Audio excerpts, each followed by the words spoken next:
All right, everyone. I wanted to do a training here on how to resolve things that drive you nuts about other people or really other things in the world too. Things, people, situations that drive you nuts, make you angry, really bother you.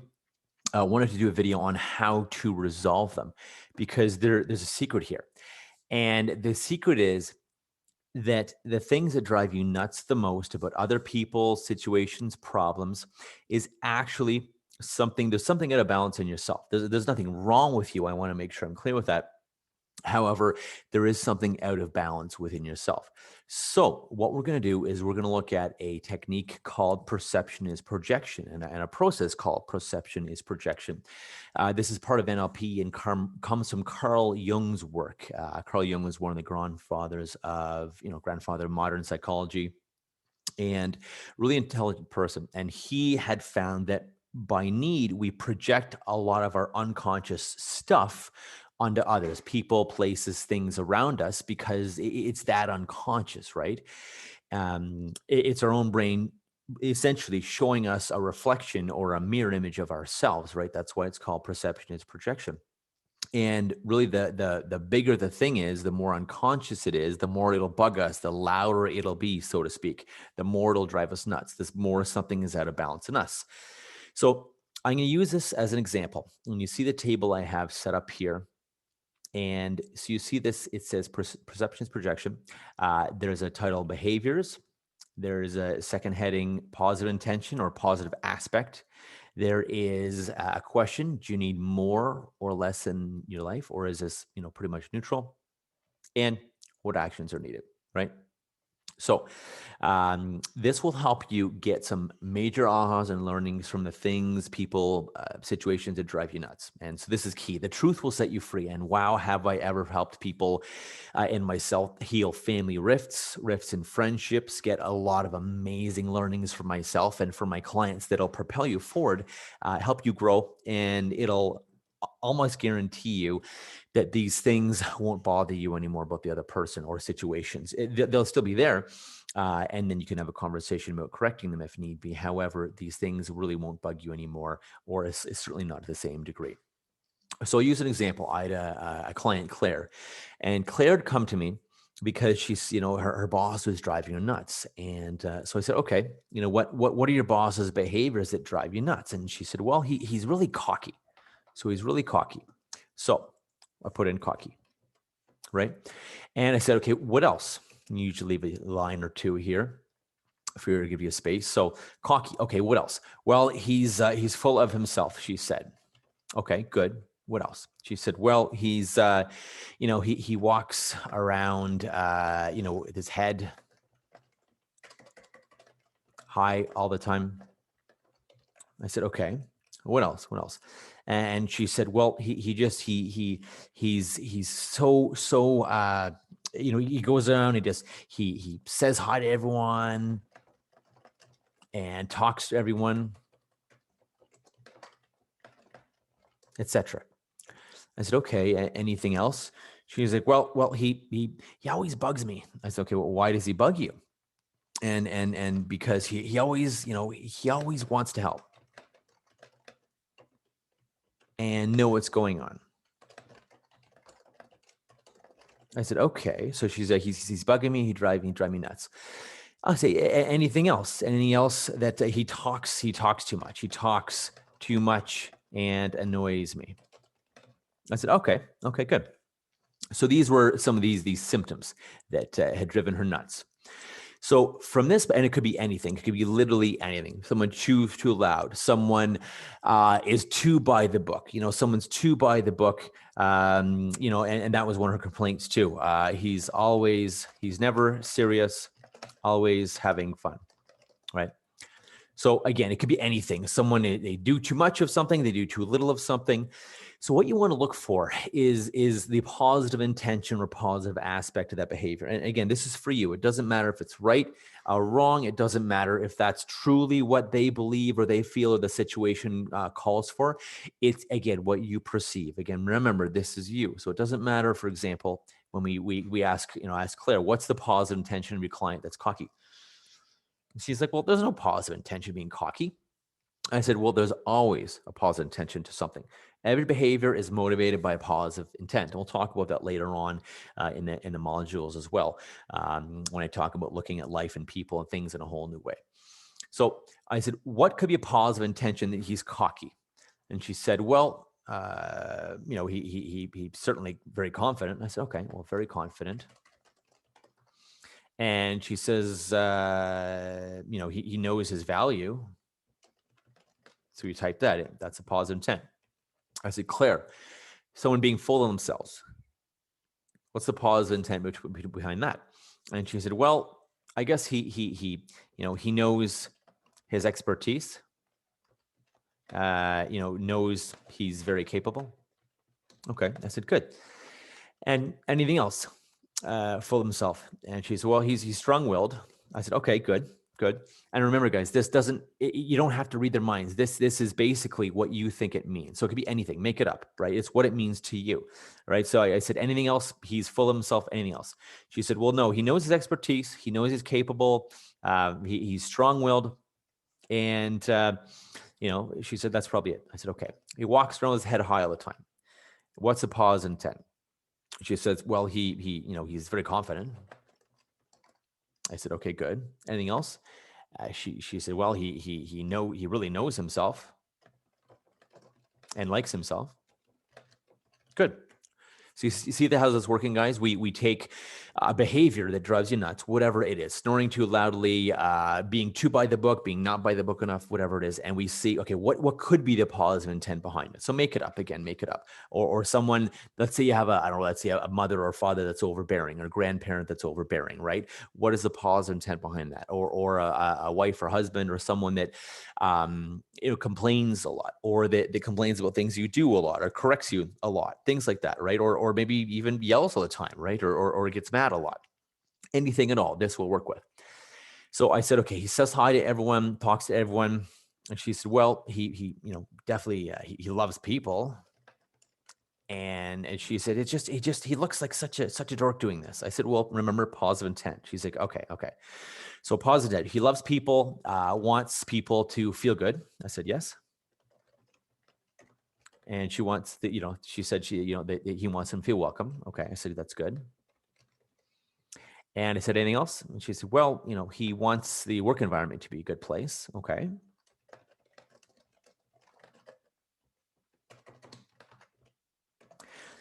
And about bugging you, I said, he always wants to help you, always wants to help and know what's going on. And, you find him too invasive. And I think she even said nosy as well, if I'm not mistaken. So I'll put this down here, nosy. And I said, what could be a positive intent behind that? And she's like, being nosy, there's no positive intent. I said, there always is. Trust me. So what could the positive intent here be? And she said, well, he of course, wants people to do a good job. And I said, good. What else? And she said, well, okay. He wants people to be happy. I said, sure. I said, what else could this mean? He's nosy. He wants to know what's going on all the time. Well, he wants to know if there's anything wrong, because he wants to help. I said, that's a pretty noble quality. And she said, yeah, actually, you're right. That is a quite noble quality. Anything else? Him being nosy. Well, she said, well, he wants to make sure he knows what's going on with the team. I said, yes. He wants to make sure he knows what's going on with the team. And I said, is that a good or bad thing? She's like, well, I don't know. It could be good or bad. I said, well, what if you were a manager? If you were the manager, if you were this gentleman, your boss, would you want to know what's going on with the team? And she said, yes. Okay. I said, good.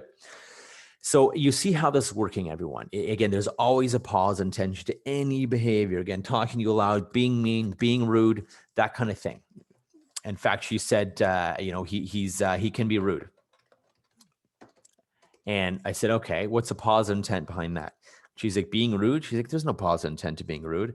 And I said, remember, it's your perception he's being rude. What could it mean, or what could his intent be? Well, I mean, I guess he's very direct. Okay. and, doesn't pad. She said that he doesn't pad his communication. I said, okay, good. And, it tells you exactly what he needs or wants. I said, that's okay. That's good. I said, good. How about talks too much and annoys me? And she said, well, he wants to communicate and wants me to know that I'm heard and important. I said, yeah, good. And you mentioned he kind of pisses you off at work because he's never serious. He's always having fun. And she's like, yes. She's like, he doesn't have a serious bone in his body. He's always having fun and laughing and joking and joking with staff. And I said, okay, but what could be a positive intent behind that? Well, she said, well, he clearly loves his job. Yep. What else? Well, he loves his team and the people, he works with. I said, yes. And she said, well, he puts people in better moods too. I said, good. So then what we do, the third step, everyone, behind this, we figure the positive intention out. And again, make it up. It could be anything, right? This is our projection, so there's no wrong answer. It's whatever you make up or whatever you think it could be is perfect. We don't need to know the person. Now, you ask yourself, do you need more or less in your life? Or is it neutral?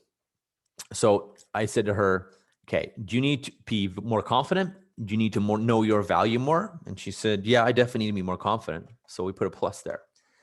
How about, and again, remember, we do the positive intention. We don't say, okay, do you need to be more cocky? Do you need to be more full of yourself? No, we say, do you need to be more confident or knowing your value? And I said to her, I said, Claire, do you need to maybe know you're capable and be stronger willed and stand up for yourself more? And she said, absolutely, I do. That's why I'm here. Perfect. How about walking around, walking tall, being more confident, really knowing and really loving who you are? She said, I definitely need to love myself more. Good, more.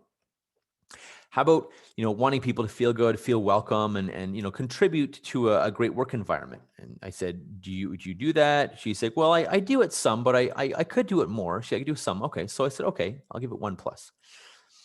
And maybe these are 2 pluses, right? Up here. Apparently Excel doesn't like when I put 2 pluses. Nope. Okay. We'll do 1 plus. Too automatic for its own good. All right. And he wants the work environment to be good. She said, yeah, I could do that more. So I said, okay, great. How about wanting people to be happy? Wanting people to be happy. She's like, yeah, I mean, it'd make it a better work environment. So sure. Okay, sure. Fine. So again, we put a plus there. How about being able to help people if they're down? Do you see your work colleagues that are down and that need to be helped or need to be talked to or just checked in on? She's like, yeah, I'm fairly quiet. I could check in on people, especially when I know they're having a rough day. I said, do you think that would help them be more productive, be happier? It would help you make friends. She said, yeah, cool. And, knowing what's going on with the team. Like I said, if you're a manager, would you want to know what's going on the team? And she said, definitely. Well, how about you as an employee? Would you think it's beneficial that you know more about what's going on with the team versus your micro niche? She said, yeah, that's true. It'd probably help. Great. How about, be heard and do you want to be heard more? Do you want to communicate more and be heard more? She said, definitely. I'm one of the quietest ones on the team. I need to be heard more. Great. Now, it doesn't always turn out that they're all you need more in your life, right? Sometimes it's a negative. Sometimes it's a neutral. No, I'm pretty neutral. How about being very direct? She's like, well, I'm fairly neutral. That maybe a little bit. She's like, I'm fairly direct though. I said, okay, cool. She said, I don't beat around the bush. I communicate with people. I'm pretty direct. Maybe a little too direct. I said, okay. And how about loving your job, loving the people you work with, things like that? She said, well, okay. Yeah, I'm pretty neutral. I do love my job. I don't think I need more of that. I said, okay. How about putting people in better moods? So if I was to adjust this, then we could put a plus there.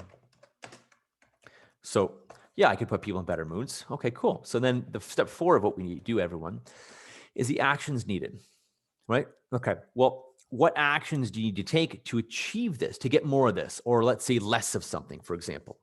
So actions are needed. Obviously, there's no actions needed for neutrality, but let's say being more confident, actions needed.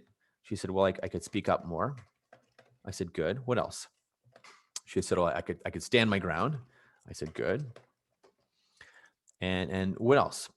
And she said, well, I guess, really working on myself and realizing, maybe making a list of all the amazing things I've done and I've accomplished to make sure I know my value. I said, great. So make a list of accomplishments